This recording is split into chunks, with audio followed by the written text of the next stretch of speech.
Action. Welcome to the Meet Your Makers podcast. I'm Vandal Trey. We're back with another Vandal in the street, Vandal in the back alleyway. Still haven't decided what I'm going to name it. Disclaimer. It's like 4 a.m. We just got back from the Noveski party. I'm tired. This guy strong-armed me into a podcast, which we're going to do anyways. He got pretty... he drank a little bit, and you're like, we're doing it tonight. Yeah. And I was like, hey, man, whatever you want. So I'm joined here by the beautiful Ethan. And go ahead and introduce yourself to the people. I'm Ethan Cousins, Ethan_Cousins with a Z on Instagram. I got a brand, Bandit LLC, do some car and gun photography. And just lifestyle brand stuff. I like taking photos of cool shit. I like hanging out with cool people, and here we are. That's all that matters. We're just here having fun with our friends. You know what I mean? That's what we go to shop for. That's what we go to shop for. It's my first shot. I know it's not your first shot. It's my first shot. I actually met you for the first time in person. It's not even yesterday. I guess it's now 2 days ago officially. Technically, it was now fucking 4 a.m. We got a show floor to walk in like 4 or 5 hours. 4 or 5. You know, solid, dude. Solid. The same thing we went through fucking last night. I guess I wasn't even here last night. That was the worst. You part weren't about here it, last night. I was all over the place. Last night, but was wild. We'll get into that if you want. I do really appreciate you coming on the podcast. I kind of ambushed you with it. I mean, we had a first date at a nice airport bar. We got to know you. Really like your shit. Thanks, right? brother. Your photos are great. You're doing your own art. It's sick. You got big things coming up. And like, you're just really well spoken. Thanks, right? man. And I'm fucking not. So like, we're definitely gonna talk. You're like, I love yapping. So here we are. So what should people know about you before I say, Bandit LLC, like how long have you been in the industry, like 2A and stuff like that? Like what's a little bit of your background? Yeah, so that's kind of the funny thing about Bandit is that it kind of eventually morphed into the conglomerate of both of my hobbies, because I've been doing car stuff a lot longer than I have gun stuff. And cars even started as more of a hobby for me around the same time that I got into guns. Mm-hmm. But I started working behind a gun counter years and years ago, because I used to live in California.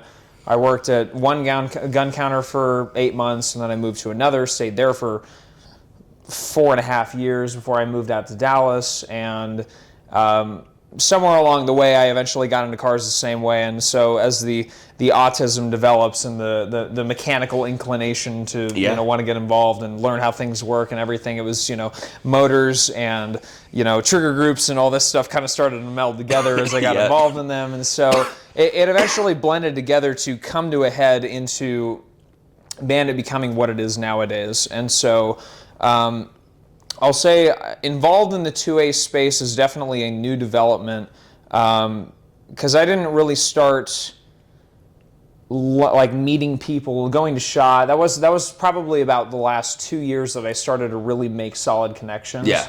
And then kind of similar in the car space too, because I wasn't really doing a whole lot of car stuff until I got to Dallas. I'd gotten a lot of car meets and meeting people in SoCal before I came over here, but I was starting to make connections, and I had another import here because I had imported another car in California before I moved.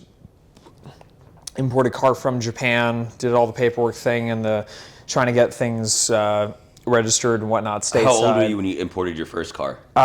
This was probably about 2.5 years ago, 3 years ago, roundabout. So not too crazy long ago. No, yeah. I mean, it was. I'll say this to kind of tangent off a little bit, that the interest with import cars is they were selling cars in Japan that they didn't have stateside. You watched Fast and Furious Tokyo Drift. I watched the first Fast and Furious movie about a year and a half ago. Did you really? Dude, Tokyo Drift is my favorite one. Yeah. So, the whole ejecto-cito cuz and the forget about it cuz, all those jokes that I should have known about. You just recently learned about. Embarrassingly recently is the funny thing. So what got you into the imports then?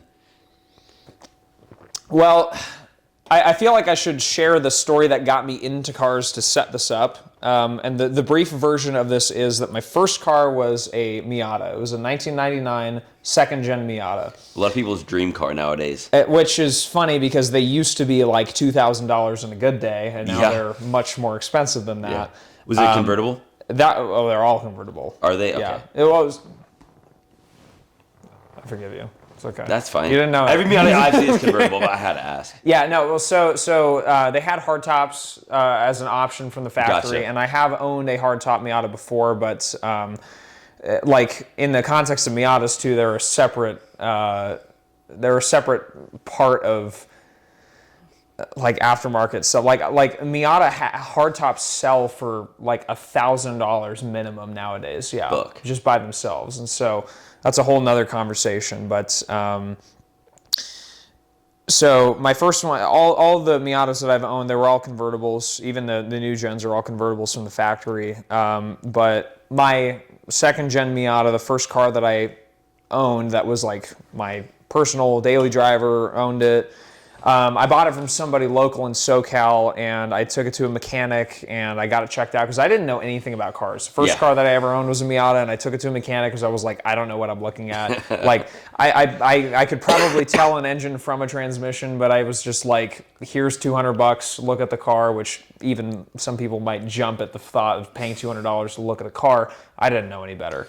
Yeah. And so they looked at the car, I brought it home, and as soon as I pull into the driveway, flashing check engine light. Hell yeah. And for a little bit of context, at least for those cars of that age, if you have a flashing check engine light... What, you said it's Gen 2, because I don't know. What year is that for Miatas? I know like 4Runners and like Toyotas. I don't know shit about Miatas. That was a 99. 99, so okay. I think for Miatas specifically, the second gens ended at 98. Okay. I think so, because the first gens were 92, 97-ish. Okay. Anyway. I'm assuming manual too, right? It's My Miata, first right? car was a manual too, Okay. yeah. But the flashing check engine light portion of this was the car telling you if you don't pull the car over right now, it's going to explode. Hell kind yeah. of thing. That's the concept. That's a nice warning. Well, it's as good as you're gonna get, right? Yeah. And so I kind of it was a trial by fire with this first car because I didn't know anything about it, and I was going into it with this like heavy mechanical problem I thought it had, and so I was replacing parts and doing research and all this stuff. And by the time that I ended up selling the car, I was like, never again am I gonna let anybody else touch any car that I own. So what was wrong with it? That's a good question. You started changing out everything? I have theories about it. That light was just always on? I've officially landed on it was probably ECU, but I don't know. So because I replaced all the major like engine control components, but it could have really been something out of spec that a sensor was just misreading or something. I don't know. That's fair enough. It's a check engine light. Well, and you can run a code on it? Well, you can. And, okay. And so the code that I was getting on it was a misfire code, and it was like a P0301 or something like that. If it's misfire, it could be something as simple as like a fucking spark plug, It right? could be a lot of different things. Okay. And so it kind of sent me on this goose chase for a bunch of different things, and I would go, oh, okay, well, this is like the most reasonable thing in the line. Yeah. I'll replace this part. That's the easiest one to do. Let me tackle that one first. Like we'll start easiest to hardest, and as I was going down the line, the problem wasn't getting fixed, and it's getting all these new or confirmed working used you parts. You just doing like YouTube Academy to like do everything? So this is an easy transition for me because I went from not knowing how to work on cars at all, trial by fire with this the second gen Miata, to selling it and getting so angry at this first mechanic that I ever dealt with that I said, I'm never letting anybody touch my cars again. Fair. To I wait a little bit. I buy a Corolla as a daily. It was like a 2002 or something Corolla that I had as a daily for a while. And then I bought a first-gen Miata.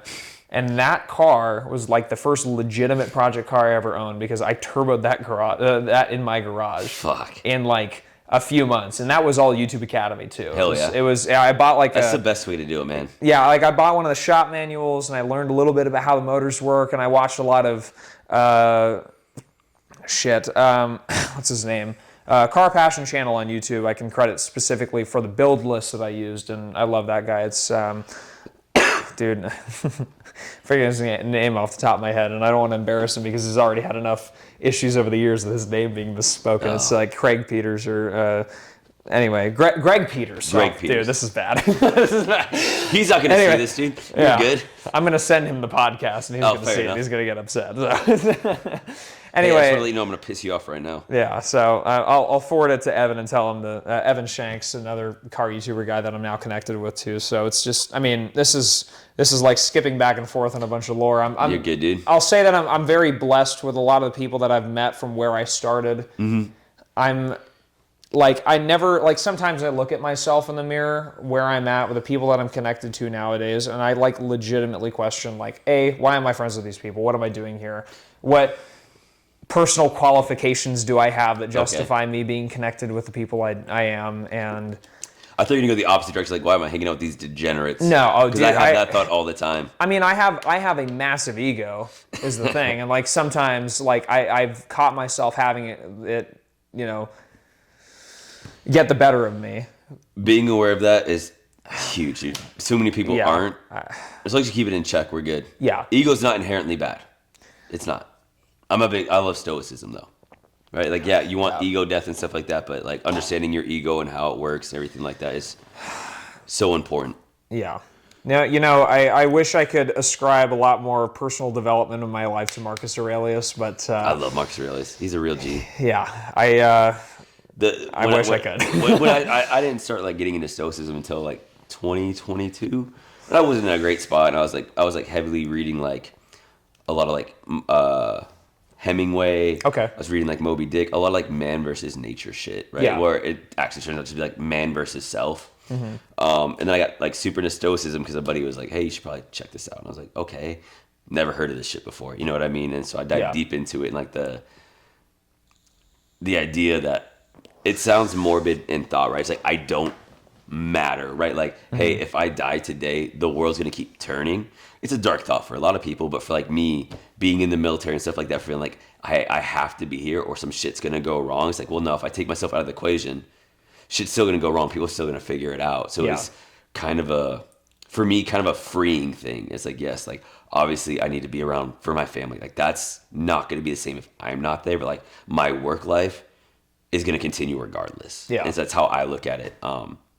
I love stoicism. That's just well, my little tangent. You're highlighting the important theme of recognizing personal responsibility. Yeah. And I understand that the message itself manifests itself for people in different ways. Yeah. Because some people, like, I recognize that too, because me personally, that theme did not land with me where I'm like, I don't matter and like whatever I do is entirely inconsequential, which, and certainly not with that inflection to imply that it's less important or anything, but like, you know, but that message lands with some people where they're like, whatever I do doesn't matter, and so that means that I have to take radical responsibility of what happens in my life and make the best of it.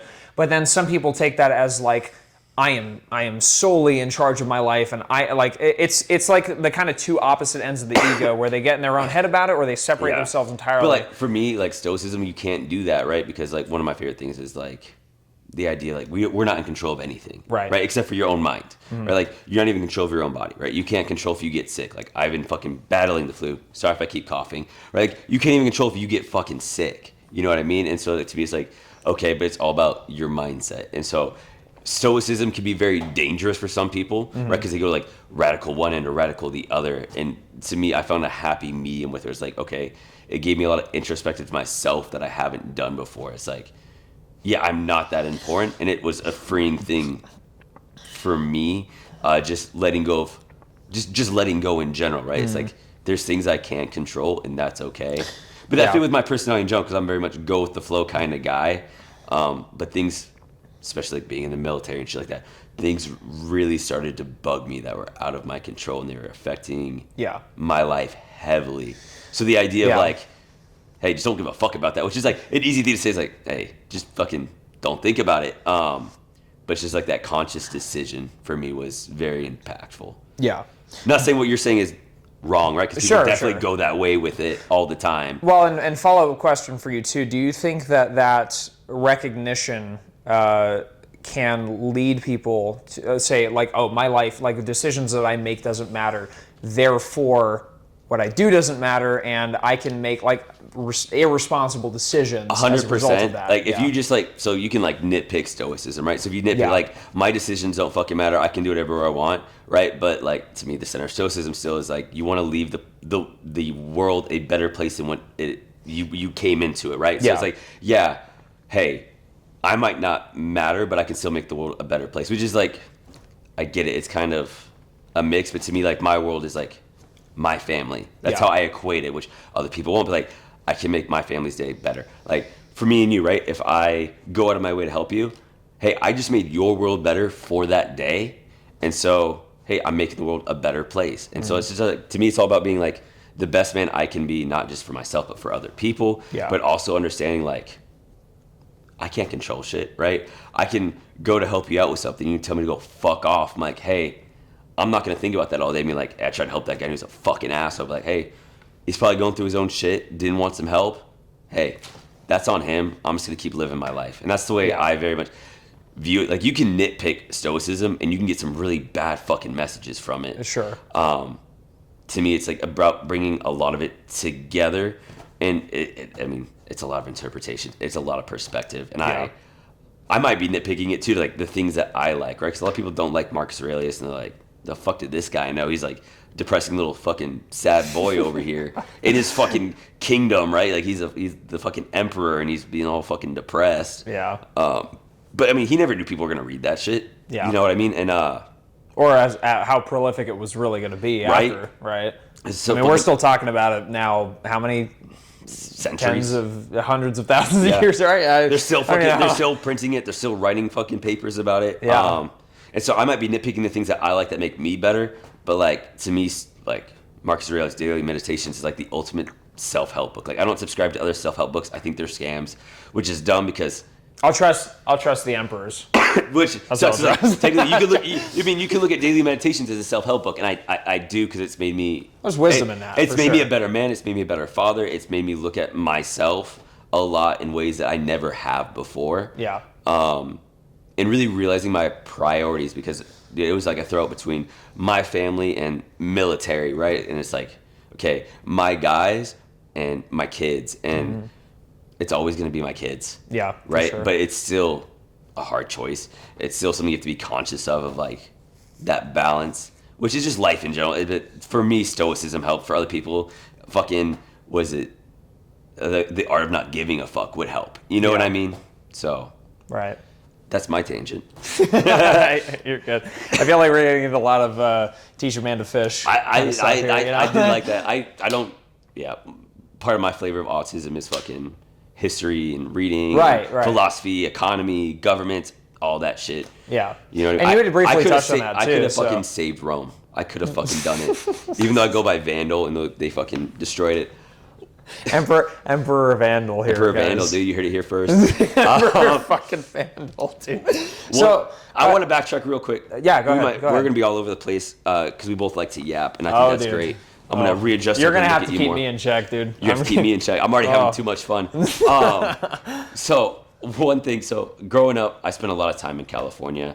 My mom is from Long Beach. My dad was stationed in Long Beach. That's where they met. They went back to My dad went back to Arizona with her and stuff like that. But like being a gun owner, what the fuck got you into guns in California? Were you just like watching fucking Band of Brothers or some shit? No, like, hell yeah, dude. So I'll say this: the only maybe two guns that existed in my entire family growing up, which also is funny too because this is the same for cars. I didn't really have anything in my family's growing up. Okay. Like cars, guns, not a thing.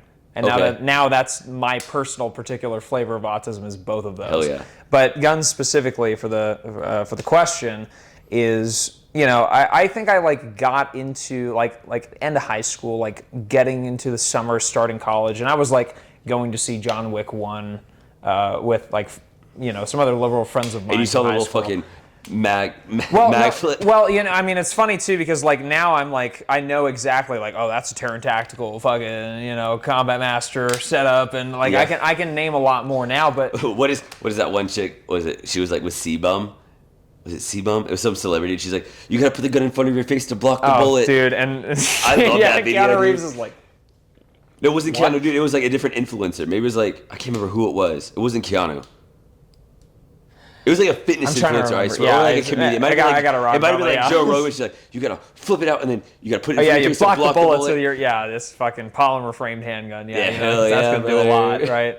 Fucking hollow points do a lot against that, right? Remember people used to shit on Terran? They don't do that anymore. Well, yeah, They've moved on. It's the flavor of drama in the industry is forever Shifting. changing. It's whatever hot button topic is of the day, and so. Anyways, back to you. So yeah, They weren't back a to thing the for question. you. You're watching John Wick 1. You're like, I want to kill somebody for a dog. Well, right no, now. I mean, so the reason I brought up John Wick 1 specifically is because I remember sitting in the theater with one of my really good buddies and being able to name like pretty much every single weapons platform in the movie. I was like, oh, that's an MP5. That's a KSG. You see him getting on top of the car, shooting through the window. That's KSG. How did you learn that? Were you watching like FPS Russian? No, it was a lot of gun YouTube and just being like, oh yeah, like I see this in this game. I mean, I grew up with all the old shooter games, and right, so I was like, I knew what FPG-9s were, or FMG-9s, excuse me. I knew what FMG-9s were, like fucking. Remember when Call of Duty wouldn't use the fucking actual gun name? Yeah, before they wouldn't actually use the names. I mean, there was a time where they were using the names, then they weren't, and then they're back to now we're back to it. But so like I'm gonna be honest, like most of that like portion of learning about gun stuff was not like, it wasn't personally important to me, so I didn't really care that much about gun stuff. But you retained it. Well, yeah, I retained it, sure, but there's the autism element playing into it, is that I would just eventually hold on to all these little bits of info. Yeah. But so I'll tell you, the day where everything switched was the day that I had like a break-in attempt at my house. Oh shit. Yeah. Well, that happens in Cali. Yeah, well, as it does, and so it does, dude. so where I lived was right on the. Were you still living at home, or were you? Yeah. Like with your parents? This was the summer going into my first year of college, and I'm still living at home. Okay. It was my first job I'd ever had. I was working at a grocery store, just like stocking shelves and shit. Hell right? Yeah. It was the first job I ever had. And so I was working like early morning shift doing, shelf stocking. And so I was getting up at like 4 a.m. to shower and all this stuff. And I remember very keenly that I woke up, I get out of the shower, and my dogs are going ballistic at like 4 a.m, right? Great sign. And I'm like, that's kind of weird, right? And I was, actually, context, I was super into airsoft at the time too. I actually had even been on a milsim team way back in the day. Like this was like going into out of high school. You were already into guns, bro. Airsoft's a gateway. Yes, sir. And honestly, I forgot it for the sake of conversation here. But so my main daily actual AR rifle right now is a Block 2 clone. Okay. And when I was airsofting, so you're fucking rocking? I had a fucking Block 2 clone. Hey, whatever you're comfortable with, dude. Well, you're right. And I think that was just kind of the thing that my brain held on to. I was like, you know what? I'm sticking with a DDM4, dude, wrist 2 rails. Like, I'm not changing this cheese grater bullshit going on. Whenever I go for like guns, dude, my TISM hits. Yeah. Like my AR right now has an entry stock on it. Mm-hmm. You know what an entry stock is? Mm-hmm. Yeah, the fucking cut down fixed stocks. I had to actually buy a fucking butt plate extender. Yeah. Because like, obviously it's made for like the 90s kit that was fucking bulky. Yeah. So like when I put it I had an IOTV too for airsoft. It was Hell yeah. crazy. Dude, when I go to shoulder it, dude, the fucking charging handle's like fucking back here on my cheek. So I need to get the extender. So it's an inch and like a quarter, which is a fucking lot, extender to it. And it's perfect. And everyone's like, that's so fucking stupid. And I was like, I know, but it's a vibe, and that's all that matters to me. Yeah. So and now I'm kind of kicking myself because I completely forgot about the airsoft context here too. Because like, I mean, I'm now like thinking of all the memories of like my first airsoft gun and like leading up to, Your parents are all cool with that? Yes and no. I mean, like, I remember like one of the first airsoft guns I had was like some Springer see-through kind of whatever, and my dad was kind of weird about it, right? Yeah, I mean, but my dad was really weird about it at a young age, and honestly too, like there had been plenty of times growing up where like I probably shouldn't have been trusted with an airsoft gun. It's like it's instilling the responsibility in kids, and like being an adult now and understanding how much like trust you're really placing in a kid to give them something like that. Even like I never grew up with like fireworks, but even thinking about it now, I'm like, I don't know at what age I would have trusted myself to even have like M80s or something. But it's also like being a dad, right? It's like, how much are you exposing them to it? How much information are you giving it to them, right? Because like this is all you, dude. I got no context. No, I know, dad, right? So but like you're saying, like as a kid, like I wouldn't have trusted me. It's like, well, like if your parents would have exposed you to you sooner and taught you proper like gun safety and shit like that, like you probably would have felt a lot more confident. Yeah, that's true. And I've talked to some dads now in my adult life where they're like, yeah, like I introduced my kids to guns at a very early age. They knew not to fuck with this stuff. Well, it's like from a young age, like, hey, this is not a fucking toy. Do not touch it. Like breaking it down so they have an understanding. Like, okay, I don't fuck with that, but this bright orange one that has this fucking suction cup bullet, I can play with that one. Right. Yeah. Right. Yeah. Tangent again. No, you're good. So reeling it back to the break-in, casting me into the gun stuff was the break-in. Yeah. I remember my dog's going ballistic, and I walk out in the middle of like the living room floor, and like it's fucking 4 something in the morning at this point, and there's this dude in my backyard, like taller than me, heavier than me, pacing back and forth in my backyard, and the long short of this is that the cops were chasing him, and he ended up in my backyard. And one of my biggest fears, dude. Well, not fears. My fear is that, but like I'm not home for like my wife and kids when that happens, like because I have a big backyard, there's someone hopping it. You know what I mean? I'm just like. Because I can go from like the bedroom window. Well, problems like that aren't real until they're on your doorstep. No, and that exactly. And I will like this was a big thing for me is like voting is a good example of this too. Like I had not voted until the last election cycle. As of this episode coming out, the last election cycle was the last one I ever voted in. I'm 26 now. And I was just always like very, whatever happens. My vote doesn't matter. So, right. And that's exactly it. It was like, I don't care about the consequences of whatever happens from the people that get voted in as long as it's not on my doorstep. If it's on my doorstep, I'll worry about It'll it. Get on your doorstep. Which is kind of a funny thing that I'm saying this, that it took me so long to get to that point where my context is this guy was on my fucking doorstep. I want to go on a tangent about voting. Hey, don't just vote every fucking 4 years, every 2 years. You can vote in for your fucking local government, dude. Your Senate and House of Representatives and governor and shit like that. They're every 2 years. To me, that is so much more important than the presidential election because, like... Yes. That has a lot more to do with how you live your life. No, yeah. Like, presidential election, that fucking matters. But you have more of an impact on your state government than the presidential. And if you don't like your fucking senator, you don't like your House of Representatives, you don't like your fucking governor, hey, bro, you got 2 years and you can vote them out. But also, I say this a lot, you can harass a state senator and not go to jail. You can't harass the president because you'll go to jail. But state senators, you can. Right? Like my big thing is like, if you have a problem with your community, you can change it, but you have to be willing to change it. Not like fucking radically, but like you can vote. You can be involved in like, you don't like your fucking HOA, which I fucking hate. Yeah, you have it. If you don't like your fucking HOA, run for the HOA. Oh, dude. Fuck 'em. I fucking hate my HOA. I'm not going to get into that. We're getting into a little bit of Animal Farm here is the thing. It's a little... We're not going into people getting Revolution. Powers and stuff, but the analogy is the same, right? We're not talking about cannibalism, right? I'm just saying, like, vote every 2 years. If you don't like the way your government's running, vote every 2 years. You have that option, which so many people don't fucking understand. You can have such an impact at a state level, and you can harass them, not like violence, but like you can call them every day and be like, "Hey, you fucking suck." I mean, look, people don't really consider being able to write like a letter to anybody that representing somebody, like representing any seat in public office. You can write to any single one of them to express your opinion, right? And I mean, I know like don't threaten them. Certain elected representatives in districts that I'd lived in before would always have some weird copy paste kind of. You're addressing this issue. Well, we have this, click. Scroll down, copy, paste, put in an email, and then I'll sign it at the end, or we'll stamp this, whatever. Like the higher up you go in the ladder, the less involved they actually are with how 100%. You live your daily life. And so, and it honestly, it really took a lot of time for me to really compartmentalize that because I didn't really want to believe that I actually had any involvement too.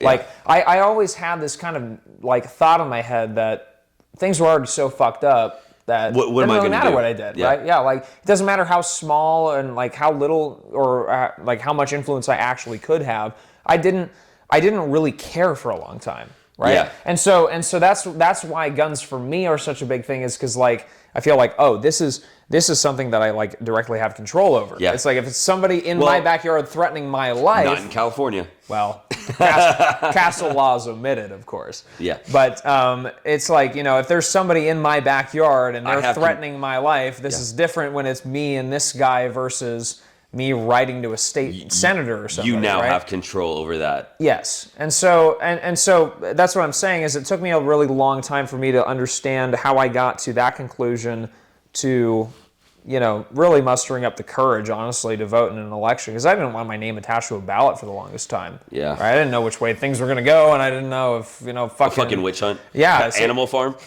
Well, a case in point, right? It's just, I mean, like, but at the same time, like, there is an element of this where you do have to take personal responsibility for a lot of things in your life, whether it be beliefs or how you raised your family, or, and I don't have to say that I'm most versed in that, but the point's still the same. And you have the idea of it, right? Certainly, you know what I mean? Yeah. And so also, let me say, you can speak on parenting kids, whatever you want. I don't care, right? Everyone has their own experiences. You've experienced different things than I have. I'm not gonna be like, you can't talk about being a parent. You know what I mean? Being parented. Yeah, right. But like, as a young angsty kid. But like, growing up, like, you've seen what like good parenting is, and you have an understanding of what like bad parenting is, or like, sure, you've seen bad parenting. You know what good parenting could be. You know what I mean? Like, anybody can speak on it. If anyone like belittles you for like your opinions on shit. No, I understand. That. I'm, it's just I would like to be more qualified on things like this. Valid. Is the thing. Valid. Which I mean, I have kids, but it doesn't mean I'm fucking qualified. I could be a fucking deadbeat dad. You know what I mean? Yeah. Fuck them kids. Yeah. Watch this podcast when you're 18, kids. Yeah. I actually had this thought. I follow this guy. I think it's Blake of Today or something like that on Instagram. Mm-hmm. He's actually in like LA. Okay. But he does like daily videos or weekly videos.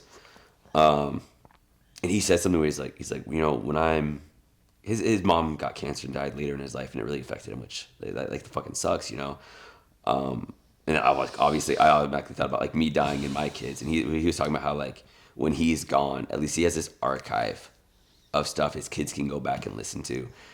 And I think it was literally like last week, I was like, dude, I'm gonna have an archive just because of this podcast of shit my kids can listen to. I'm like, oh fuck, it's gonna be a wild ride. Yeah. Well, this is like, digital age archive of having your kids be able to go and look back at all these conversations that like my parents never had the opportunity to do so, right? It's like, gonna give them so much more of an insight of how much of a fucking piece of shit their dad was. Honestly, dude, like I love my dad to death. Him and I were not on great terms growing up, and like it took a lot of growing up and some heart to hearts, but like, my dad had a fucking podcast growing up. I'd watch that shit every day after he died. Yeah, 100%. I mean, the wisdom that he could instill on me, even now, when I talk to him about a lot of things, I go to him for advice all the time. Yeah. On a lot of stuff. I mean, I think he has a lot to offer me in terms of perspective and keeping my head on straight. And so I love my dad. I love both my parents, my mom too, and I certainly can recognize flaws in myself as much as I can recognize, flaws in other people, and my parents aren't exempt from that, and I love both of them, and we've all got our opinions, but, they're my parents, and I love them, and that's that. Everybody should love their parents. Yeah. My mom's kind of a piece of shit. Right, and so yeah, with that being said, like, I don't think anybody is exempt from judgment is the thing. That's right. And I think there are certainly lines that can be crossed. And there are lines in which you can't come back. You can't come back from them. You can't. Exactly. Yeah, it's fucking words out of my mouth, dude. I've found myself in situations and had interactions and relationships with people in which I've made decisions in which I can't come back from them. Yeah. And even so, like, I am ashamed to even consider that I had any responsibility in decisions that I made myself, and it's embarrassing, and it's hard to think about how much you really have to do with the decisions you make, right? Yeah, 100%. And so the radical ownership of responsibility in your life is a very powerful thing. And dude, yeah, so many people don't own up to shitty shit they do. Well, shit, and I don't too. There's plenty of stuff I haven't owned up to. Yeah, but it's it is a journey. Like I know I've heard plenty of stories of people that have gone their entire lives without taking responsibility for really big things, and then they get to the end of their life and a lot of regrets. It's I don't want to end life with regrets. Like, I even, and certainly not outing anybody on this one, but I made a really big boy decision tonight. Like, I had an interaction with somebody that people I used to work with at an old job, and I know I told you about this, but I didn't know about the interaction tonight. I didn't tell you about this. No, we'll talk. We'll talk later though. Well, I mean, I'm not airing anything out here, but I ran into some old coworkers and a boss from the party tonight, and I Yeah. was like, I know I had some opinions and some ill will and some Yeah. energy towards these people, and you know what, I don't want to deal with this shit anymore. It's Yeah. like whatever weight it has on me and whatever they might think about it, I'm like, I don't really care where they land on it. I don't like this kind of shadow I feel hanging over me. And so I approached all of the people that tonight at that Noveski party specifically, where I was it was a good party. It was fucking awesome, dude. Made so many friends. Yeah.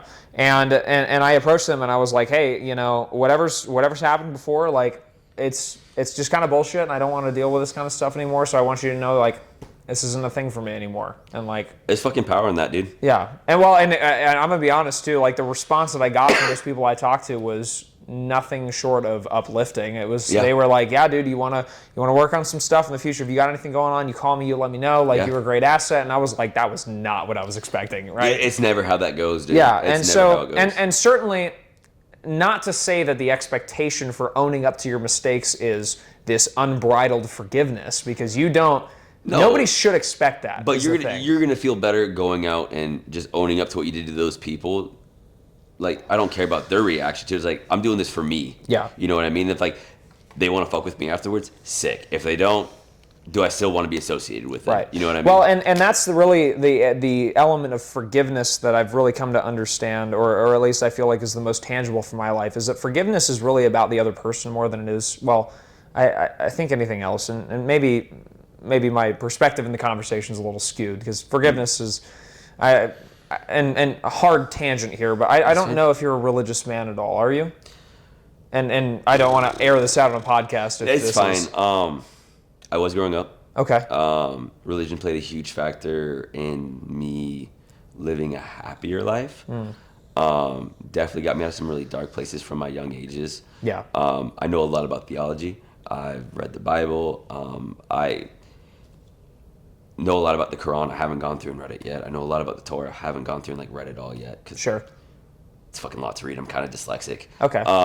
I've studied a lot of religion in my days. Do I go to church every weekend? No. I wish I did. Do I believe in there's a God? Yeah, like I do. My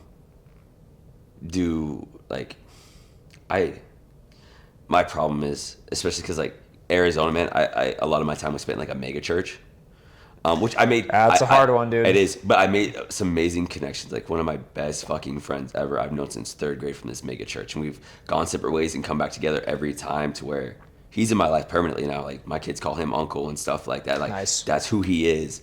And he's a man of God, amazing person. I've never said a bad word about him. But a lot of people, like in mega churches or in churches in general, are very judgmental. I didn't come, like, I started working at a young age because like my parents like, we can't like provide shit for you really. Like, hey, if you want to do anything extra, you want to go to college, like, you gotta fucking work. Yeah. I was like, cool. So I had to take a step back from the church because I working, and like they're like, your boss don't give a fuck if you're religious. You know what I mean? Like, hey, you're working Sunday, right? So I had to take a step back from the church, and a lot of people I thought that were there for me kind of fucking cut me out. Yeah. Because I wasn't there every weekend. I wasn't this fucking, perfect picture of a Christian. Yeah. Which is fine, dude. I get it, but like to me, I just want to be a good person. Yeah. You know what I mean? Like, if there is a God and I live my life in a way that I'm a good person, I believe in him, right? It's kind of like Martin Luther, right? It's like, you shouldn't have to buy your way into heaven, right? It's not like good deeds won't buy you into heaven, right? It's just like about faith alone. I have the faith. I try to be a good person. And I feel like if that's not enough, like, I don't know what else to do. Yeah. I'm going to be honest. I me. think it's a little unrealistic to expect everybody to like pour through every religious text and every line of logic. But that's just every, like, me studying other religions because I was just interested in it. You know what I mean? Sure, it's sure. like I've met like some of the best people I've ever met in my life are Muslim, and I was like, okay, I had this perceived idea, right? Being young during like fucking 9/11, fucking global war and terror, shit like that. You have a certain perspective, and then meeting them, like, okay, why are you such a fucking really nice guy? Like, why would you give me the shirt off your back, right? And then like going into their text, like, oh, if you follow this, like what it says, like you're a very selfless person. You're a very giving person. Like, there's a lot of love. Of course, things get fucking skewed in every religion, and there's extremists on every side. But religion's hard, dude. Religion's hard. This is not an easy answer, and I don't have one either. No, it's such a dividing thing, but also something that, like, Abrahamic religions, like, we all have so many things in common. Yeah, you know what I mean. Which we're getting fucking deep on this podcast. Well, right. Well, and that was the thing is I wanted to touch on it because the original point that I was like trying to make was really trying to conceptualize my experience with the concept of forgiveness, which is already in the context of Christianity, which is my background, is such a hard thing by itself. Catholic right? or Christian? Like Protestant. Okay. Yeah, I grew up in a Baptist non-denominational church, and so my grandfather was a like evangelic preacher who traveled around the country with, I'm gonna get his name wrong, I think it was like Harvey Graham. Okay. He's a big I don't recognize the name. Yeah, I always call him a Southern Baptist, but he's evangelic. Like, yeah, he was like the first mega churches my grandfather was involved in. Like, traveling around the country, like they started doing the TVs and shit like that. But my grandfather's an amazing guy. He read the Bible. Televangelism, dude, is pretty much. I think Harvey Graham might have been like the first. Yeah. I will like, say that my grandfather was like an opening act for him. Yeah, I will say the name sounds familiar, but and I could be getting it wrong. It's fucking 4 o'clock in the morning. Sure, yeah, I'm fucking, you know. I hear mega churches and my brain turns off. I had recently attended a mega church in Texas that those are the mega churches right there, boy. Yeah, and a certain I like to so. I really don't want to tangent too far off into this way, but like I'll bring us back. Don't worry. Yeah, no, but theology is really important to me, but I recognize that I'm certainly not the most understanding or really experienced, knowledgeable person in this kind of 100%. Realm, and so when it comes to false teachers and people that are preaching false doctrine, it's a very scary thing because in the concept of this, we're talking about things like eternal salvation as a concept. It's like, there's a way to get it right and a way to get it wrong. And if you got somebody who's look at the Catholic Church wrote selling indulgences, like you can buy your way into heaven, or hey, Gam was kind of a bad person, she's probably in hell, you can buy her way into heaven. You know what I mean? And that was like, and it's because we know Latin, we're the only ones who can read the Bible, Mass is in Latin, so we can tell the peasants whatever we want. Like, and honestly, dude, I have some Catholic friends that I really respect. Dude, me too. Of all the Christians that I know, dude, those are the guys that Catholic, they got their heads screwed on straight. But so even to that point, it's like I recognize that nobody is exempt from judgment, right? No. I said this earlier, but nobody is exempt from judgment, and people need to be accountable for their decisions, and especially too if it has that to do with other people. Yeah. But so things like that are why like theology is so hard for me, is because like the concept that there might actually be one legitimate answer out there is really scary because it means that you have to get it right. It's wild. And so it's a wild and thought. so like going to mega churches and seeing how people preach and going like, it's not kind of the concept I grew up with. Bro, that's a little weird. I always sit here, I'm like, what if the Hindus are right? Because it's like the third largest religion. Like, what if Hinduism is it? Yeah. What if there's over like thousands of gods, dude? And we're just like, we just picked one. You know what I mean? Yeah. Well, certainly not going to like get into debating the divinity of I'm just saying something dumb right now. Right. But so let's reel it back a little bit. So back to forgiveness. What do you have an issue with forgiveness? Well, so being a Protestant, I get it. Like forgiveness with being Catholic, where it's like I have to repent. I have to do something for this forgiveness versus like Protestant, where it's like it's freely given. I think this has a lot more to do with my own personal intersection of ego and my responsibility with decision making. Okay. With the cross section that is that with the concept of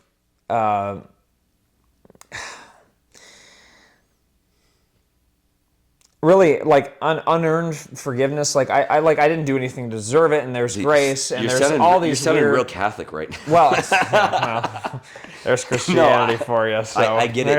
It's like, but it's just hard for me to conceptualize because I don't feel like I deserve any of the concept of forgiveness, even from another individual person, right? Like there are decisions in my life that I have not owned up to, where words shouldn't be enough for that forgiveness. Well, and not only that is that I know that they're not enough, right? Things that I've done to other people before that I know that there's no amount of words that I could say to somebody in which that I express my desire, and I say to them, like, I want you to forgive me. I'm owning up to a decision that I made, and there's never going to be any amount of words that I say to somebody in which what I say to them is going to be enough. And so for the concept, people say, like, you know, you need to forgive yourself too, or you need to forgive yourself first or something, and it's like, I can't forgive myself for that kind of shit, right? Outside perspective, it comes up to follow-up, dude. Yeah. Like, you say you're sorry and stuff like that, like, actions speak louder. And I know it's a fucking cliche, but like how you present yourself after and how you learn from that mistake is everything. Sure. Because we're all gonna fuck up relationships all the time, fuck up friendships all the time. You and know not what I mean? repeating mistakes is a good place to start, right? No, You know? yeah, and it might not always be the case, but it's like fucking trying, dude. Yeah. And like honestly, yeah, like beating yourself up about, because you're harder on yourself than anyone else is gonna be. Sure. You know what I mean? Yeah. Like, so forgiving yourself is a part of it. It's like, what are you doing to be better about it? You know what I mean? Like, yeah, words aren't enough. Like, I'm a big words guy. Like, words mean a lot to me. So like, if you're looking, you, dude. I love you too. But like, I met you 2 days ago. Words, yeah, things are moving quick. Words mean a lot to me. So if like you tell me something and I trust you, like that's. But as soon as you break your words to me, I'm like, okay, going forward, I'm not gonna trust you until like you build that back. Now you're up, an acts person. A what? Now you're an acts person. Yeah. Yeah, I'm just kidding. But like, hey, I try not to judge people. Yeah. I know I definitely do. I try not to. Everyone's doing their own thing. But even if someone wrongs me, I'm like, okay, that really pissed me off. Like, I'm gonna move on. Yeah. You know what I mean? Like, I'm gonna remember this. Dude. Here's a good analogy for you too. It's like you might remember that like dumb mistake you made in 4th grade that you remember like every fucking verbatim night. every fucking word of it. And Yeah. sometimes you're going to bed and you're like, oh my god, that really did happen. I wonder if Sally remembers the words that I said to her. And it's like to your point, it's like the person. Text her. I should don't do that. I should text Sally from 4th grade is a crazy statement to say. But anyway. She's not 4th grade anymore. She's not 4th grade anymore. Let me put that out there. But it's, you know, like, but that's why, like, rounding it back to forgiveness being such a hard concept is the thing, is like, I recognize that the person who's hardest on me is myself. Yeah. And so really trying to compartmentalize really your involvement and how much you actually have to do with the, the mechanism that is Stoicism. processing that. Well, brought it back, bro. full circle, baby. Full circle. That was a big old I'm having a lot of fun with you right now. Yeah, you are dude. so well spoken. Great time. I feel like I'm back and forth to where but... like you're more interviewing me and people are like. Well, and that's the thing I wanted to avoid was just me being a talking head, because good. anybody who knows me knows that I can just sit here and talk. You and can like yap I with the certainly, best of them. I would not want to do you the disservice to feel like you're, it's your podcast and everything, but like this is a conversation between the two of us. I want to know more about you too. So But okay, we're gonna go back to you, Kurt. This is Yeah. Meet Your Maker. You're the maker we're meeting. Yeah. Right. So you get into guns. Someone's pacing around in your backyard. Yes. And you're like, I responded with my airsoft gun, dude. I had my fucking Block 2 in my hand and everything, and Did you take a pop shot? No, it was a whole weird thing. I actually like said words to him through the sliding glass door. It was like, "You're not coming in here, dude." Fucking whatever. My skinny, Pulling a Home Alone, put it through the doggy door. Yeah. Seen that Corridor Digital episode? That guy's fucking brain exploded. I was getting PTSD flashbacks from Corridor Digital, dude. I was waiting for it to happen, man. So you're into guns. You're into cars. Yes. Oh, dude. Holy shit, we really ran away from that. Oh my god. I'm having a great time though. I know, me too. Let's run it back. To me, this is like the most human thing, right? It's just for conversations. Sure. And like I said, we barely know each other. I feel like I know you pretty well. Yeah, I would say so. I feel like I have a good judge of your character based on like 48 hours, which you were missing for like 24 of them. Shot show. Shot show. Dude, yeah. I'm sorry about today. I didn't realize your badge was here. No, that's not even your guys' bad, because I crashed at Micah's place tonight, or last night, and I called it. They're like, he's not going to sleep. I was like, he's going to sleep on Micah's floor. He's like, no, he's not. And I was like, yeah. It just ended up happening. I was like, dude, it's 4 o'clock in the morning. Well, I was having like 4 a.m. conversation with like Trey from American Outlaw, Micah, and that's fair. They were all talking to other people, and I'm sitting here and I'm fucking pretty blasted, and I'm just sitting here like, I'm not calling an Uber at 4 in the morning. Yeah. $80 Uber that would be from the Venetian back to I the will residential. say, my first thought when I woke up was like, is Ethan here? Yeah. Well, even today was kind of a mission too, and Yeah. because like after SHOT Show, I was like, I was trying to catch an Uber back here because I thought, again, originally when I thought we were doing the podcast segment, I thought we were doing it with Mars, Everybody, and I thought we were doing it with Dark Eyes, and I thought it was going to be like you sitting there and three of us sitting here all talking heads or whatever, and then I was like, oh shit, well I got to be back and do this podcast episode. So I was trying to catch an Uber for like 30 minutes back. I know there. You were, which I appreciate. Which I told you like we could do it tomorrow. I know, and I was like, you know what, I'm not going to hang you out to dry, especially if you got to leave tomorrow, and so it ended up not working out, and then I stayed back at the Venetian. I dropped my camera off. I got to go pick that up tomorrow, and it's honestly, dude, the last like 2 hours of the day before the Noveski party was just kind of running around a lot. The party for me, was fun. So it was worth it. I was so excited to see. I saw you come down the stairs. I was like, "Oh shit, he's alive! He's alive!" Dude, and I hate that. It's just because look, I like when you and I sat down at the Budweiser Lounge at Harry Reid International here. Once we both got off the plane, I was like, I get to fucking meet this guy. I'm so stoked, dude. I know this. I'm Vandal, dude. This guy, I love this guy. So I was happy at least that you and I at least got some time to like chat about things and get super deep super quick. Yeah, it's some stuff. That's how it happens. And but like I'm here at SHOT Show because I want to hang out with my friends, and I want to see everybody that I know, and it's really good to be able to hang out and talk with people that I really only get to interact with on the internet. Once a year, yeah, it's definitely a nice break from the modernity that is the fucking rest of daily life. But back onto a lot of what you do, and I could be wrong. Fucking correct me if I'm wrong. You go right ahead. A lot of it's photography. Mm-hmm. I don't know if you dabble in videography, but I know it's a lot of photography. How did you get into photography? So a lot of that actually has to do with Bandit because Bandit started as a passion project of mine when I was in college. Right? Okay. I had aspirations to do stuff with that company, and then to answer your immediate question, it was more of a means to an end for trying to get what I wanted done with my brand done with more control on my end rather than having to outsource it to people. Which I get. And we had even talked about this too. We touched on this before at Budweiser Lounge too. Is like I went out of my way. It took me years really to set aside the time and the money and what the commitment really to just be like, this is the outcome that I want for the project. This is what needs to happen. That's what I got to do to get it done. And the steps in this, like, okay, making my own designs, okay, I'm not the best graphic designer. I have to outsource it to this person. I have to give this person an idea for what I want. They have to draw it. I have to pay them, and then I got to wait for them and all this stuff. And I'm like, fuck artists. Fuck that, I'm buying an iPad. Yeah. Right? That was the mindset. That was the reason I bought an iPad. And then it was the same thing with photography and videography is because, like, and I've worked with some very cool people. One of my best buddies in the world, Damien. Love that guy to death. You met him. I met him yesterday. And he is a very talented content creator. Mm-hmm. He's doing a lot of cool shit now. But him and I were working together too. But it's even just having one other person associated with a creative vision that you have is so much of a roadblock and a middleman for what you personally have in your mind is what you want to get done.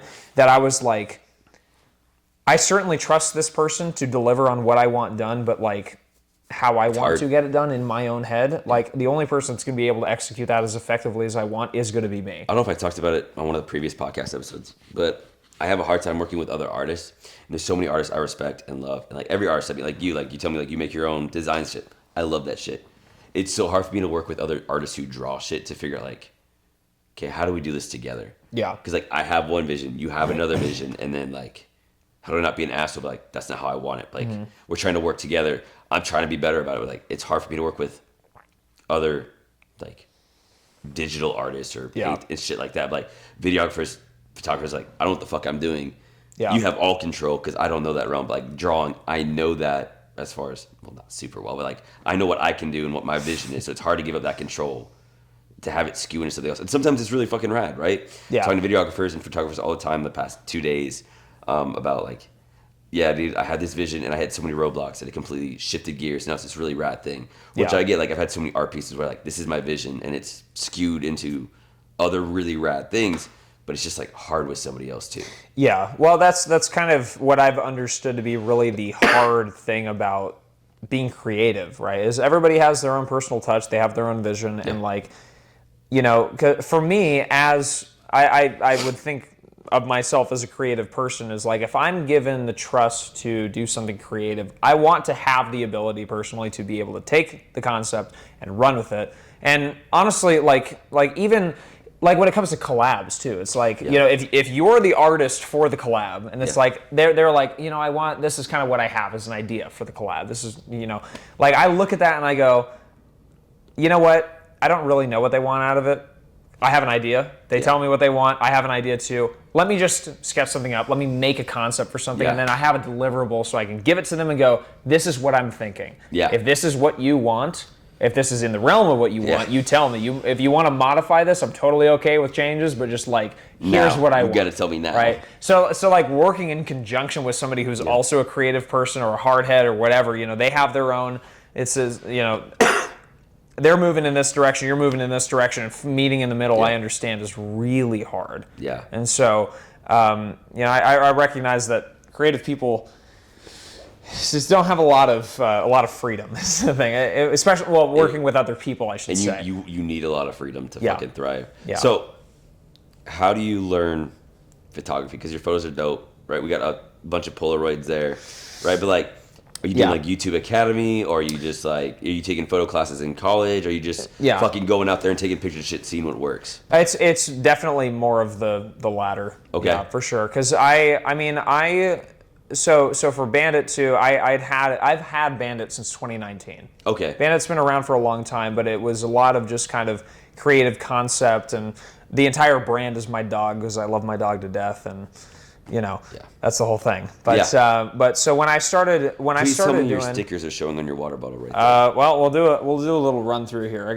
I got most of the sticker catalog here. Let's see here. We got logo, second design. We have a collab design here. That's a Hilux truck with a Dishka in the back, the 2JZ in the back of a Red Ryder wagon, and then the option magazine design here. And so there's like a whole flow and story behind, like, you keep the same color palette and shit too, man. I love it. And that's the idea, important, right? And I mean, it's kind of relevant to the to even the photos that I put out too, or at least I think so. I'm trying to kind of keep the same vibe. Like, I was definitely inspired. There were definitely a lot of influences for how I wanted to structure the brand in terms of design. And it's just kind of like this, like because Bandit originally started as this like a Japanese car boutique brand kind of thing, and I like the aesthetic of a lot of neons and a lot of like solid colors and things like that. And then eventually, you know, because I was getting pulled in the direction of like, I like all this Japanese car stuff, but my like actual work life is more gun stuff. And I'll always remember the one example that I give where I realized where the crossover was is I had a what did you say? I said Pearl Harbor. When the Japanese came to our lands, dude. I remember I was out in Louisiana doing some field exercises with some active mil guys. Okay. And you know, and I was never military in my life, and so like everything that I'm learning as far as like mil stuff, like actual proper application of things that I see on the internet, is like I had to actually go and do it, right? So like legitimate ruck march, like with a squad of dudes that knew what they were doing, and I'm wearing like legit weight. And I was talking to Zach about that earlier today, because him and someone else were talking about doing a land nav course, and they were like talking about how much fun they had, and being military, like that's one thing you do, like, I have to do fucking land nav again. And I was like, well, I guess it's context is different. Yeah, dude. I guess it's like, it's a different perspective. Like, you're working for your GI Bill and disability, and I'm out here having fun. Yeah, well, you're paying money to somebody to gain that knowledge. Yeah. And you're going in with the mindset like, I'm so excited to have this knowledge. I'm going with the mindset of like, I'm gonna go get fucking lost in the woods again because my guy doesn't know how to use a fucking compass. Right. I'm gonna go get yelled at. Well, and I've Zach heard told a lot me he still got yelled at, but.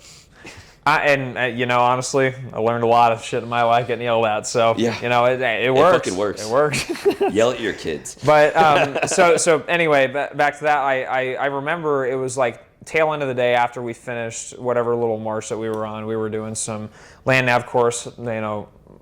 Ruck marching over to this place in full kit with weight. You know, I had packs on and everything with like, you know, and we went to this place. We kind of set up here for a minute, and then we went back, and we're sitting all around the campfire at the end of the day, and we're eating, whatever meals that we had brought and prepared, and I was just like bullshitting with the squad lead, and he was just like, "Oh, dude, check out this British MGB that I'm restoring right now." And just for a little context, because even British MGBs are really niche, and it's a British car that like nobody fucking has stateside. Like MGBs hardly exist over here, and so he's showing me like this super weird niche car. I took this to a car show. I won an award for this one, and I went to this guy's house to go pull some parts from some MGBs that he's got and all this stuff. And I'm sitting here like, oh my God, like they're real. Wait, hold on. There's actually a crossover with all this kind of stuff. Yeah. My autism is not solely isolated to me. The amount of car guys in the military, insane. Well, and not only that, the guys in the gun industry that I've met that have car hobbies outside of it too. Like they're both fucking expensive. Right,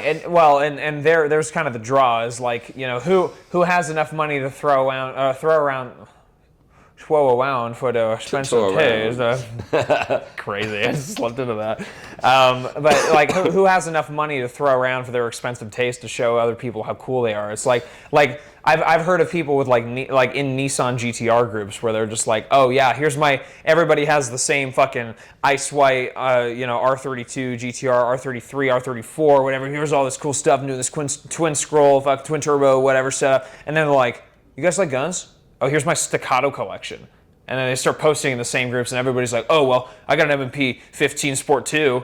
And it's like, they're all trying to flex on each other, and it's, half the time they all have the same shit. Well, right, and so that's what I'm saying is like there's these levels to these hobbies, but I recognize the crossover, and that was when I really made the commitment, because like even now, like I'm really like, just to really show the age on this, some of the old Bandit prints that I have like my old slogan on them that is like printed on the neck. That's like all car stuff. It was all car stuff originally when I started, and then now it's like how it's morphed into itself. Like current bio on Instagram right now is what is it? Car stuff for gun guys and gun stuff for car guys, right? Mm-hmm. And so that's like what I'm trying to be is like the force to bring them together, but the application of the concept is the really most difficult part. And so, dude, my dad was a huge car guy and gun guy. Yeah, dude, like I remember growing up, my favorite vehicle he ever owned, because he owned a bunch, was was it like a '79 Fox body Mustang? Yeah. My dad hated those cars for the longest time. He didn't realize that V8s came in those cars until I told him they did. Most people until recently, like the past like 3 or 4 years, most people haven't fucked with Fox bodies. I've always had a love for them because my dad had a fucking convertible Fox body. Yeah. That I loved riding and growing up. Well, and dude, and that too, like I hate COVID for this too, but things got really expensive during COVID, and cars were one of them, and they never got cheaper. Same with houses. Yeah. My favorite conspiracy theory is that we'll own land someday. Fucking good luck, dude. Yeah, conspiracy theory. Yeah. But like I've owned 3 Miatas now in this car hobby that I've had, and I've never sold one for less than like I think $4,000. It was like the most expensive Miata I ever sold, and now they're like 8. Yeah. It's like, oh my God, like let alone import markets, because holy shit, like. Because I'm all into the import stuff now. Like I daily drive a right-hand drive import right now. I had one in California. What's your daily driver now? I know you told me last night, but you're good. So I have the name of the car. It's a Nissan Stagea. And the Nissan Stagea that I have is an RB25, which is a 2.5 liter inline 6-cylinder turbo all-wheel drive. Sick. And I pretty recently, in the last 6 months, manual swapped it as well. Hell yeah. So it is a very fun car. What's it like driving stick on the right side? Is it a weird shift? It is honestly no different. Really? Yeah. Like I got used to it really quick. Okay. Because I'd daily driven. I had daily driven manual cars for a while anyway. Like I'd have several dailies in college that I had driven that were manuals, but it wasn't really that big of a shift. Like I didn't have any like learning curve to it. Yeah, it was just kind of like I knew. I mean, anybody knows how any manual owner knows how an H pattern shifter works, and it's literally just doing this to this. Like it's okay. Yeah, it's different hand on the steering wheel. I do the same thing with the other hand. It wasn't a lot of transition for me, but I've heard some other people have had like a harder transition with it. I've never been on a right side vehicle, right? Yeah. Haven't spent time in it. Come up to Boise, dude. You can I haven't spent any time in like a fucking was it a fucking colonized country from England, right? Yeah. Like I haven't been in fucking England, Australia, fucking Japan. Yeah. Right? Like I'm gonna grab another beer. Do you want a Modelo? I fucking love Modelo. Here's a word from our sponsors. Continue. And we're back. So, this is probably a really dumb question, but I'm really dumb and it's late. But all the gas and clutch are on the same side too, right? Yes. Okay. They are the same format. It's clutch on the left, gas on the right, brake in the middle kind of deal. Okay. Yeah. So, but you know, I will say this: the biggest thing about driving an import in the U.S., having the steering wheel on the right side, it is. I will say a big selling point for having an import is it is one of the biggest ego strokes you're going to have on a daily basis. So if you're really full of yourself and you want people to give you attention, you buy a right-hand drive car. That's fair. Because like the amount of times that I've so the Stagea right now, it looks like a Volvo station wagon. So I don't like really get a lot of people looking at me crazy or anything. But until they notice you're in the wrong seat. Exactly. And my first import was a Mitsubishi camper van. That was also right-hand drive, but they never sold it here, so it looked really weird. It was this big boxy. It was an L. The model of it is it's an L300 Mitsubishi Delica. That's the name of it, and it's this really boxy shaped camper van from the mid '90s. But that car was a four-wheel drive turbo diesel lifted van with bull bars and a attack angle like this, and so it was like that's fucking sick. It was, dude. I was driving that around in BLM land in California, and I was cruising through these like dry riverbeds at like 25 miles an hour, and my buddy was driving a Jeep. It was a Wrangler. It was like a 2012 Jeep, and he was bottoming out trying to follow me. It was awesome. So. Japanese mechanical superiority with import cars. I will die on this hill 100%. I love Toyota. But yeah, fucking me too. The day I get a Mark IV Supra. Dude, the day I get a fucking Helix, how do you say it? I'll get you one. I'll get you one. We'll transition into that in a minute, but yeah, for sure. I want one bad. Yeah, but I will say, as far as the ego stroke thing goes, when I was daily driving that one, the amount of times that I was stopped by people, like people pull up next to me at red lights, what is that? Or, dude, your steering wheel's on the wrong side, blah, blah, blah, whatever. What is, all these questions I get asked all the time. And honestly, like, if you want to feel like a celebrity and you own a right-hand drive car, like, people are going to just flock to you and say some shit. Yeah. Like, it's fun. And for me personally, like, I genuinely enjoyed the car as a hobby. And so, like, any opportunity that I have to tell people about it makes it, it makes it worth it for me. It's like, oh, you're interested in the car. I'd love to talk to you about it. What is the fucking meme that's been going around? It's like, are you guys talking about Marie Antoinette? I know a thing or two about her. Let me take a seat. Dude, I feel that heavy. Especially when someone talks about Marie Antoinette, because like, I do know a thing or two, actually. Yeah, right. Mr. History Teacher here, dude. I love it, dude. That's awesome. All of my history teachers over the year have been great, except for the one that failed me in college because I had different political opinions about them. That happens. That happens. Don't go to college in Cal State Long Beach in California. Almost happened to me in Arizona. Yeah, I'm not surprised. Academia. Crazy. Roll credits. So, when did you start shooting for the industry, like photography wise, not like actually shooting, but like how did that get started for you? Because so like you're a kid, you're in California, you're into fucking like guns and cars, imports, you get expensive hobbies. Like what led you to start being like, okay, I'm gonna start doing photography for guns and cars and stuff like? Well, and so it didn't really start until I bought my own camera, and so What was your first camera? The one I got now. Sony. That was your first camera? Sony A7 IV, yeah. That's a good one. It's a 24 to 70 Sigma lens on an A7 IV body with a small rig frame. How many lenses do you own? Is that it? As of today, I own two now. I got a prime 40 lens I got today for my birthday. Oh, and thanks to Damien for that. Shout out Damien. It was his birthday 2 days ago. Everyone say happy. Go follow him and say happy birthday. 26 years old. I'm so old I'm gonna die. Fuck you.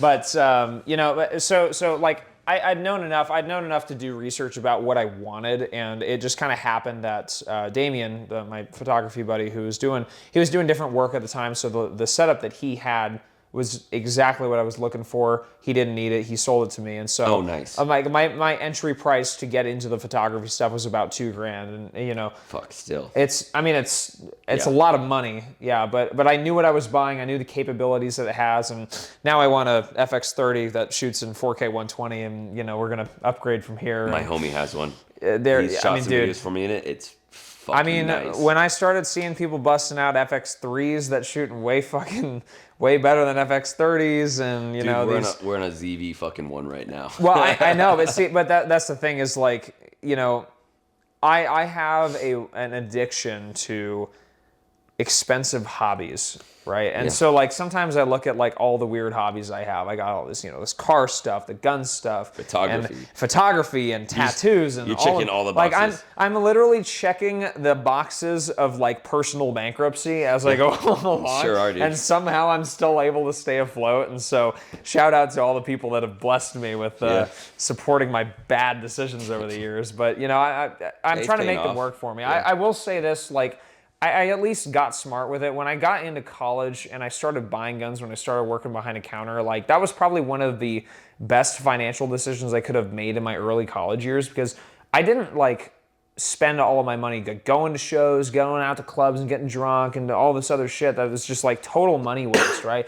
Like I ended up pouring so much money into my gun safe that there were at least a couple of times in my life where I had to liquidate my safe to pay for things. Yeah. And I was able to come out of them on top without like major concern, right? I've been there. Yeah. I've been there. And it's a shitty thing to do. Like, honestly, of all the things that you should not sell, guns are the very last thing you should sell. But ammo's the last. Well, okay, ammo for sure is the very bottom dollar here. Some of them are just like fucking investments, dude. Like that's how I looked at it too. I mean, like, remember too during now COVID, I'm at like bare necessities. Like these are these applications why I need them. Right? Exactly, right. And there definitely is like a limitation on like the frivolous spending for things that they don't actually need. Like the money that I spend nowadays goes towards things that like directly benefit me for the things that I'm actually trying to accomplish in my life, rather than just like, oh, I want this FAL. I'm gonna go buy this Century fucking whatever bullshit for this price. I got a good deal on it, whatever. And even like being behind a counter and getting good deals on things that I normally wouldn't. Like I took advantage of a lot of deals that like later would benefit me in the future if I like had to sell them or something like that. So, if I get hit with some like FFL dealer just, tax problem because of the statement that I just made, then well, you'll be fine. I know. But make the point is making your hobbies work for you is really the answer to your question. Do you have the issue where it's like you have a hobby and you have to justify how much time you're putting into it, so you have to like monetize it?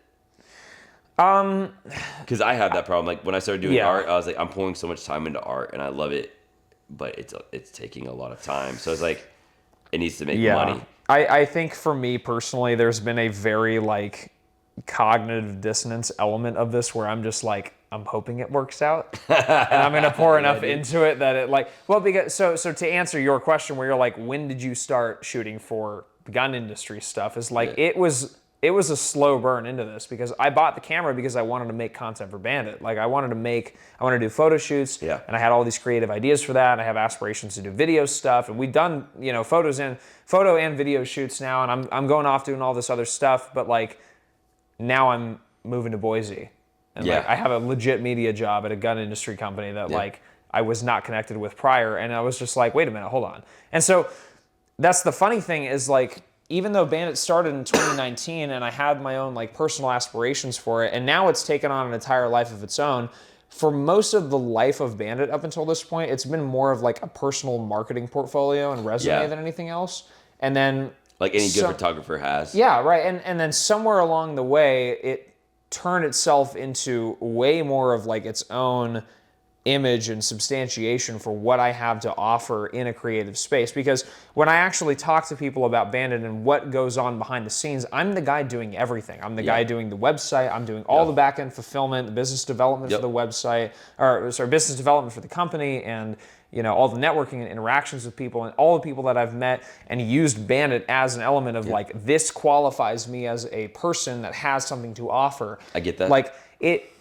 Like I really did not expect that it would eventually have its own weight. It really just kind of started as like, I legit started Bandit going like, I want to start a company and see if I can make it break even. And I had like, at the time I was like really invested in merch stuff. Yeah. And I was like, I had one particular brand that really inspired me to do the similar designs that I had released on the initial drops.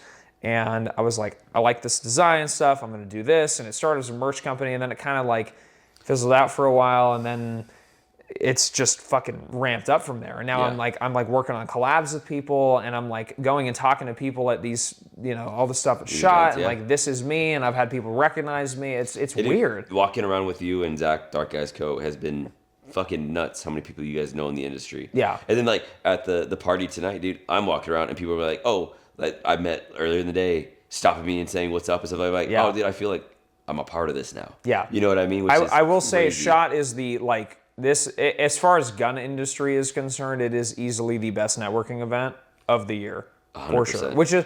Which is part of why I come. Like, I do know a lot of people here, but like, I'm also trying to shake more hands. I'm trying to meet more people. And like, you're more business minded this year versus me, where I'm just like, I'm just here to make friends. Well, right? I mean, I don't think you're business minded to an extent, right? Like, you're trying to network more and stuff like that's more of a folks where I'm just here like, oh, look at these cool guns. Yeah.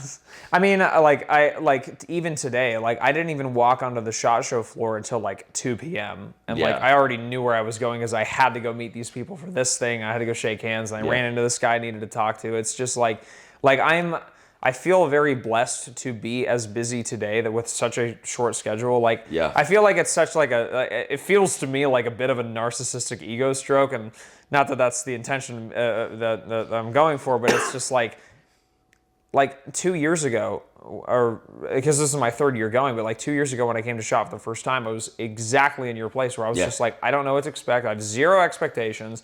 I don't know what happens here. There's a whole floor with like 3 separate venues connected to each other that have all these cool things that I get to go look at. It was insane. Yeah.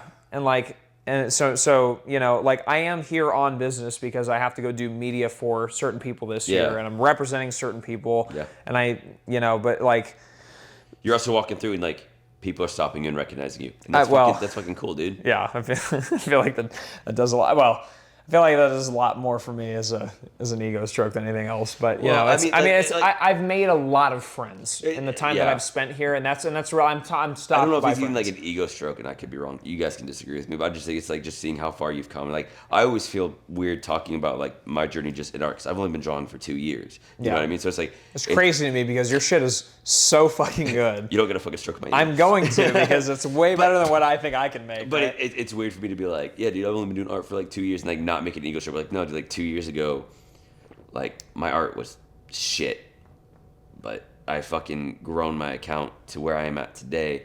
And like, I didn't talk to me about the last couple podcasts, because like followers are cool. They don't really matter to me now. Like, not saying like I'm so big I don't need followers. It's just like I don't try to pay attention to it because it fucks with my brain, right? The dopamine and shit like that. It was just like, I'm a chronic, like, I sit on Instagram all day, dude. Like, I understand. Do too, but I'm just getting bullied by my followers. Yeah. But it's just like crazy to me. It's like I never expected to hit 1,000 followers. I never expected to hit 5,000 followers. I'm sitting at like over 20,000 followers. I'm just like, sometimes I sit there and I'm just like, 20,000 fucking people fuck with me. Yeah. Like that's you got your own, weird. Dude, you could invade a country with all your followers. Let's fucking do it. Kidding. There are certain continents in which the UN wouldn't get involved. Greenland. At least not to the scale that you'd think they would. So, who wants Greenland? The United States, baby. Apparently Trump does. Yeah. I don't even know what Greenland really has to offer as far as national security concerned, but let's get it before he does. That's all I'm saying. Let's pull the rug out from underneath them. Oh man. But how are you feeling about the move to Boise? I am ecstatic. You like boys, bro? What's going on there? Big old Boise guy. He's a big Boise big guy. on Boise's. Yeah. No, because I had a lot of stuff I was working on in Dallas after I had moved from California, and the last 2 years have really been. They've been very good for me because this is like the last 2 years of my life is really when I've like started making my connections and meeting people, and it's kind of weird because I don't have a lot of like local connections in Dallas, not really anymore.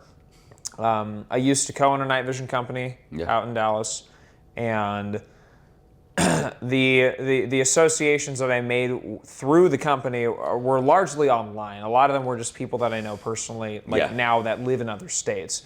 And so I don't really feel like I have any strong ties to Dallas. Yeah. And especially now with this new job offering that's in Boise. I've gone out to visit Boise a couple times, and I'm going to tell you guys on the camera, it sucks there. Don't move there. Don't fucking move there. I hate Boise. He hates boys. That's me gatekeeping, 100%. But there's no gatekeeping Idaho anymore, dude. Everyone knows. They've known since like 2022. Well, I had church friends when I was in like middle high school. Like I had church there was the leader of my life group that was like in college who like moved out there with his wife, and that was like 10 years ago.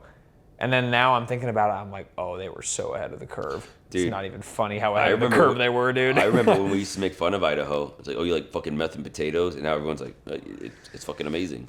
Well, it's kind of nice sometimes because like I won't even say like, they're like, oh, where are you moving to? I won't say Idaho. I'll say Boise because I feel like most people know what Boise is, but the amount of times that people are like, where's Boise at? Yeah, I'm like surprised. I'm like, okay, it's still at least a little underground. Like let's Joe Rogan talks about Idaho all the time. I love Joe Rogan, but stop talking about it, dude. You gotta stop. Stop talking about it. Joe Rogan, get Sam Hyde on the podcast.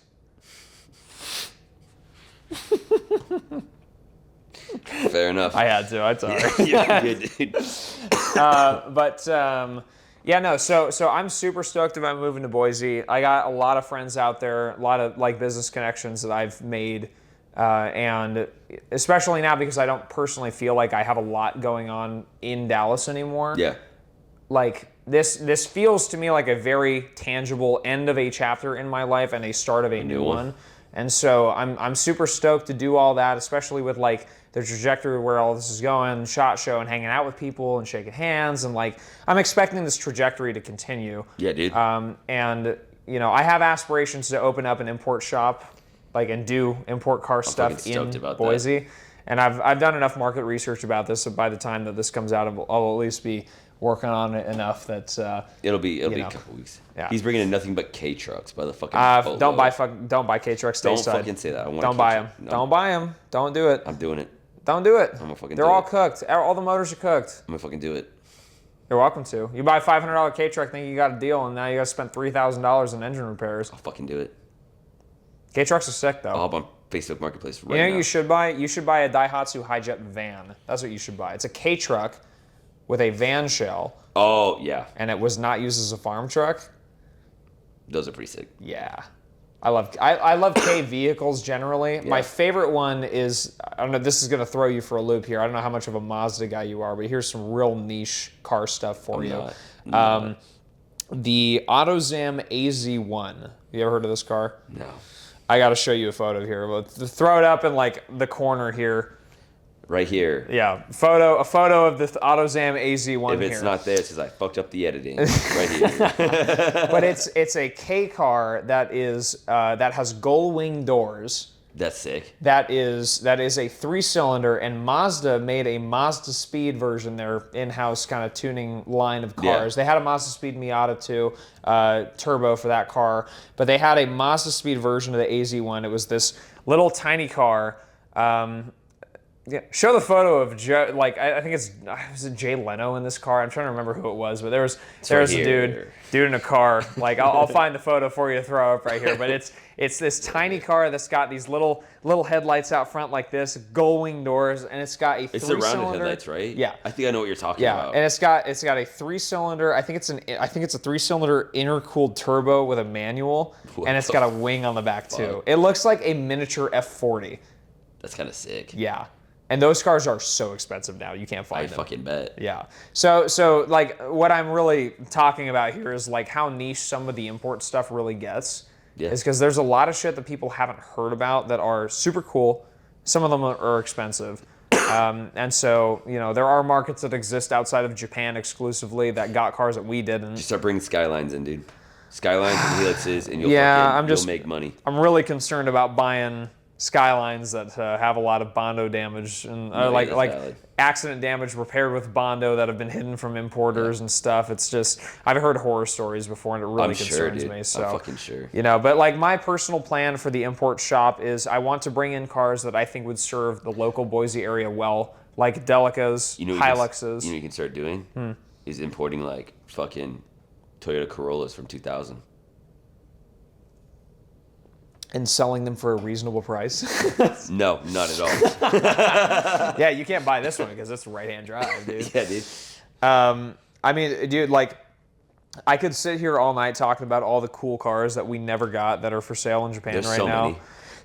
And like, I've gotten good deals on cars before. Like, even my Stagia, like, it definitely should have sold for more at auction.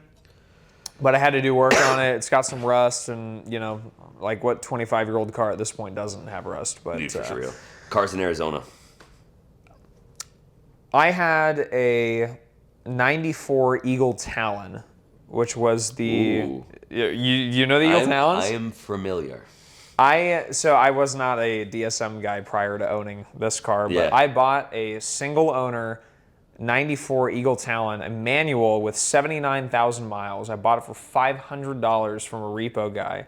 And you know where that car came out of? Phoenix, Tucson. It was out of Arizona, rust free, all the amenities and everything. I'm like, dude, if you could buy a car from Arizona, project cars in Arizona, they used to be super cheap. You just have a guy who'd like fucking be rebuilding an El Camino, because I looked at a lot of El Caminos.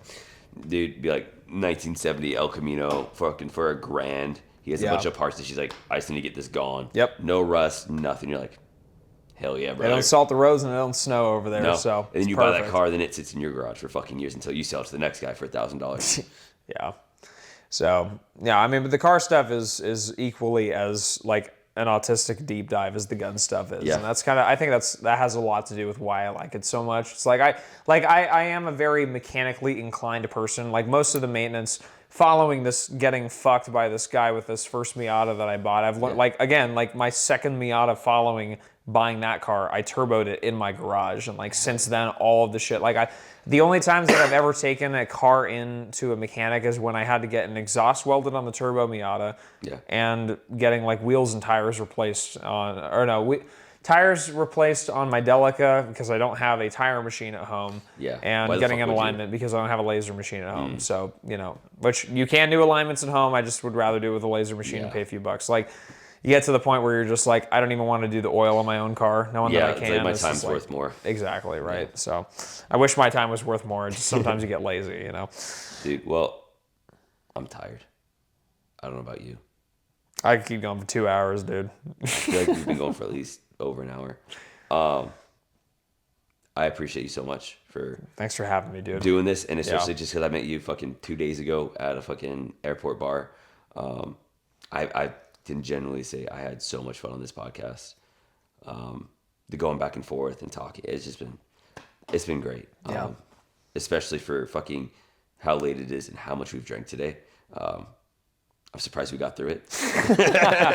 You know what I mean? I'm running a marathon tonight, dude. You want to keep going? It's 5 a.m. now. No, dude, I need to get some fucking sleep. Definitely try to get you back on. We'll get you in Arizona so you can meet Holden and shit like that. I got to make some rounds in Arizona. I got another guy that I'm working on a collab with right now. That's I think out of Phoenix or Tucson. I don't remember, but he's everyone's out of Too, Arizona. so. We'll get you down there. We'll get you on the podcast. Arizona's cool, man. I miss it. Dude, just go ahead, shout yourself out. Shout out whoever you want. Tell people, you know, whatever you want right now. Sure. Most of my cool stuff comes out on the Bandit page. It's Bandit LLC, one word, on Instagram. That's where all the cool car and gun content gets posted. We're going to be opening up the import shop sometime here soon, which is going to be under Bandit Imports. Hell yeah. Got the domain. We're working on the Instagram. We got all that stuff going. So, got a lot of cool stuff in the works. I'm working for a new company, Tracer Tactical, in Boise, Idaho. They do a lot of gear sewing, nylon, kind of laser cut stuff. And soft goods. Yeah, you want to see some cool stuff getting posted to Instagram. That's where I'm going to be working on most of the day job stuff. So splitting it nice between the gun stuff, the car stuff, and all the cool living projects. Living your best life, dude. Living your best life. You know, dude, 2 years ago, wouldn't expect that this is going to be the outcome, and I am super, super blessed to be around the people that I am right now. I'm rooting for you so hard. I'm excited to see where you go, man. Also, congrats for out yapping me because I can't go on anymore, but I know you could. So. Oh, dude. Anybody watching this podcast that knows me personally, they were seeing this day one and they were like, yeah, this is going to end well. Yeah, hell yeah. Well, thank you again. Thank you everyone watching. We'll see if there's one more Shot Show podcast or not, kind of depending if the person feels comfortable enough being on it. But dude, he's coming on, dude. We're going to bully him. I'm going to stand right over there and have a gun off camera, and he's going to be here until I says he can. So. Say that. No, dude, you're a fucking amazing guest. I honestly, like, after the first time we met at the airport, I was like, I'm looking forward to this podcast with you. I feel like we've had gone back and forth so well. We mesh. We both yap. We both have fucking tism, right? Yeah. And it fucking meshes well. So, dude, I really do appreciate you coming on here. Yeah. Especially trusted me to do this when our podcast is pretty new and stuff like that. So. Yeah, dude. I'm honored. Like, this is legitimately the first podcast episode that I've had. Mm-hmm. And I've talked to a couple other people about doing some podcast stuff, so maybe I have other stuff going on too. I don't know. But, yeah. I mean, I'm happy to be here. I'm happy that you indulged me with having me on here. Dude. So we're in the Uber coming back. He's like, we're doing the podcast tonight. I kept talking shit to him. He's like, we're doing the podcast tonight. And it was the vibe. Tonight's the vibe. I was like, fuck it. I just want to go to sleep. All right. It's 5 a.m., dude. I'm gonna get a power nap in, and we're gonna go hit the Shot Show floor here in like 4 hours. It's gonna be fucking rough, dude. Ooh, 4 hours of sleep last night. 4 hours of sleep this night. Let's fucking go, dude. Shot Show week, baby. Keep it rolling. I love you.